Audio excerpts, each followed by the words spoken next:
दिल्ली की राजनीति में अगर सबसे ज्यादा नौटंकी करने के लिए अवार्ड का कोई दावेदार है तो वो है आम आदमी पार्टी के अरविंद केजरीवाल। कभी मफलर पहनकर ठंड में कांपते हुए धरने पर तो कभी आंखों में आंसू लिए अनशन पर, और अब जंतर मंतर पर रोहिंग्या और बांग्लादेशियों के घर बचाने के लिए ड्रामा करते हुए नजर आ रहे हैं। अगर ड्रामेबाज ऑफ इंडियन पॉलिटिक्स का कोई टाइटल होता तो उसे बिना कंपटीशन के केजरीवाल को दे दिया जाता। दिल्ली में जब झुग्गियों पर बुलडोजर चलता है तो केजरीवाल एंड कंपनी की नींद खुलती है, क्योंकि इनकी चिंता सिर्फ उन झुग्गियों की है जिनमें कथित रूप से रोहिंग्या और बांग्लादेशी घुसपैठिए छिपकर बैठे हैं। ये वही लोग हैं जिन पर दिल्ली पुलिस दर्जनों केस दर्ज कर चुकी है और जो सुरक्षा एजेंसीज की नजर में देश के लिए खतरा हैं। लेकिन आम आदमी पार्टी का वोट बैंक समीकरण कुछ और ही कहता है। गरीब वोटर, शरणार्थी कहो या घुसपैठिया, इनकी झोपड़ी वाला प्यार अब विदेशी सीमाओं को भी पार कर चुका है। यही वजह है कि केजरीवाल पूरे दल बल के साथ जंतर मंतर पर घर रोजगार बचाओ आंदोलन करने पहुंच गए। मकसद रोहिंग्या और बांग्लादेशियों की झुग्गियों को बचाना। ऐसा लग रहा है जैसे घर घर केजरीवाल का नारा अब हर रोहिंग्या को घर में बदल गया है। शराब घोटाला मामले में जमानत पर चल रहे मनीष सिसोदिया भी अरसे बाद जंतर मंतर पर नजर आए और साथ देने आए सौरभ भारद्वाज, जो हर बार एक्स पर भाषण दे देकर आम आदमी पार्टी की नैतिकता दिवालियापन को छिपाने की कोशिश करते हैं।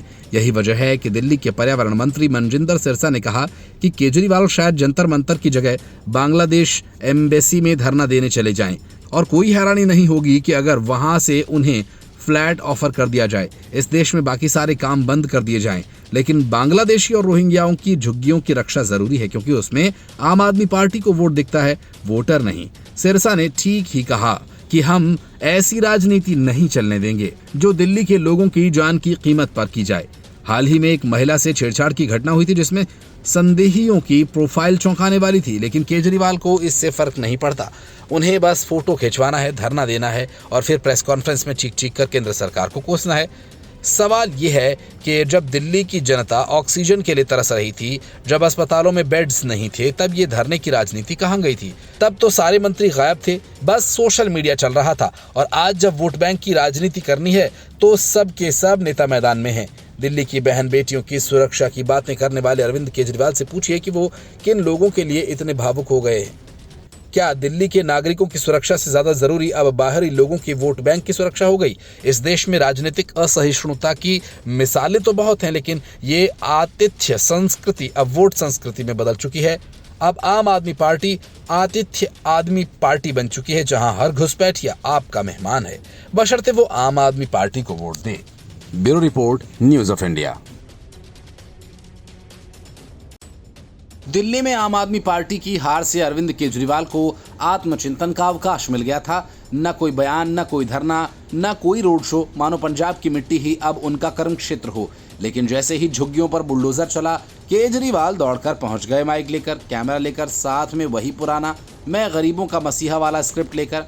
अब भला ये कौन सी नई संवेदना जाग गई? ये इंसानियत की पुकार नहीं थी, ये उन 40 लाख वोटों की गूंज थी जिसे केजरीवाल कभी कोर वोटर कहा करते थे।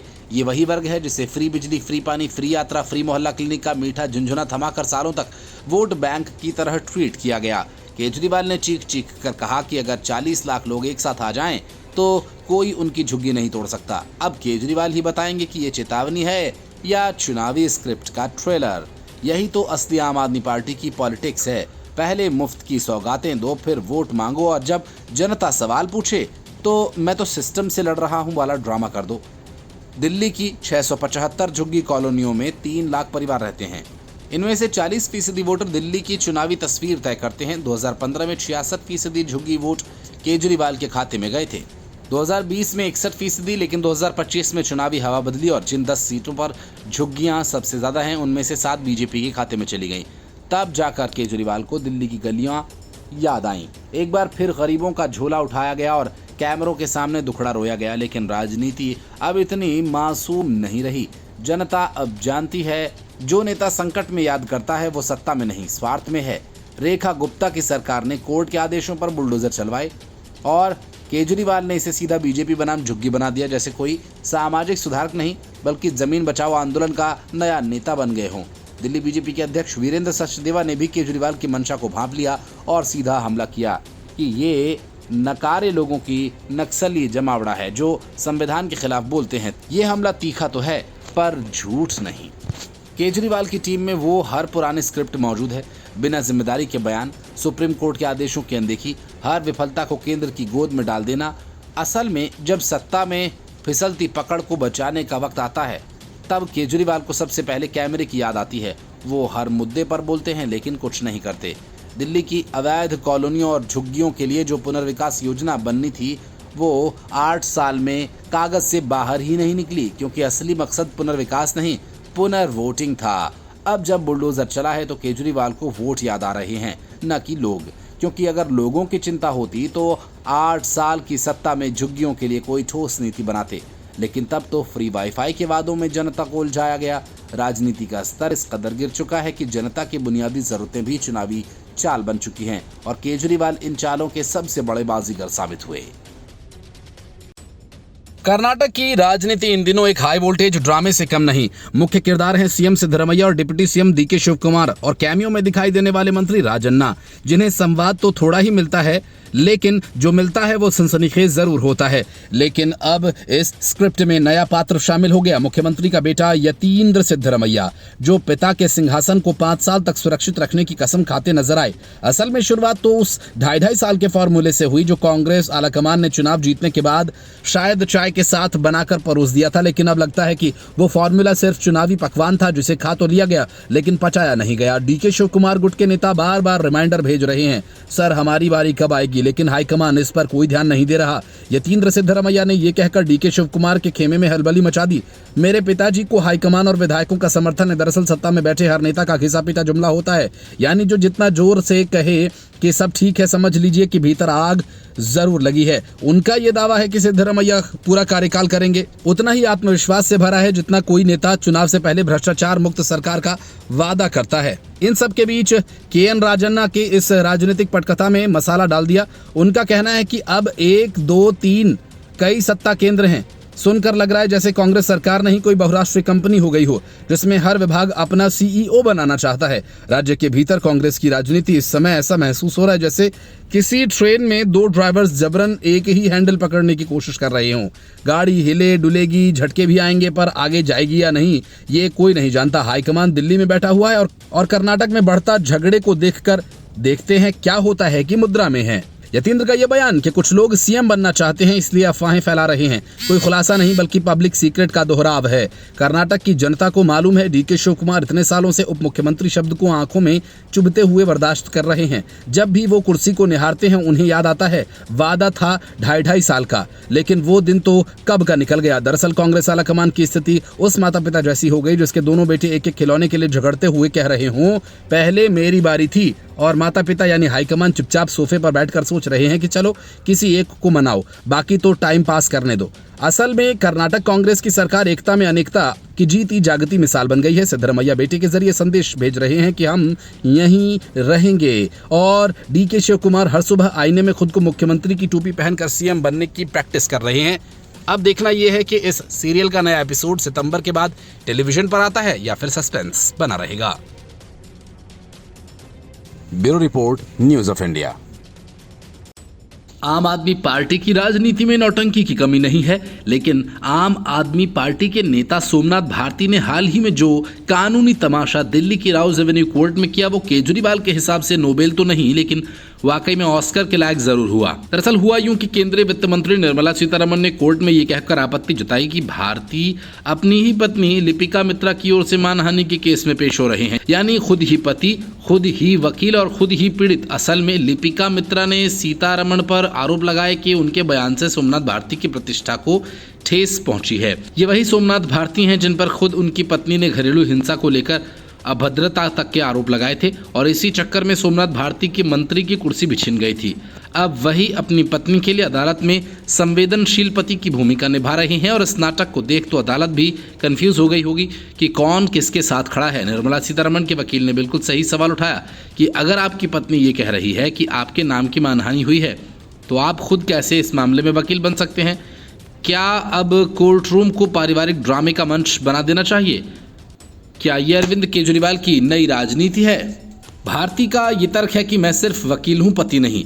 बार काउंसिल ऑफ इंडिया को इस मामले में हस्तक्षेप की मांग करना एकदम जरूरी है, क्योंकि आज ही प्रैक्टिस शुरू हो गई तो कल तो कोई नेता खुद को ही जमानत भी दे देगा और कोर्ट से गले लगकर माफ कर दो यार भी कह देगा।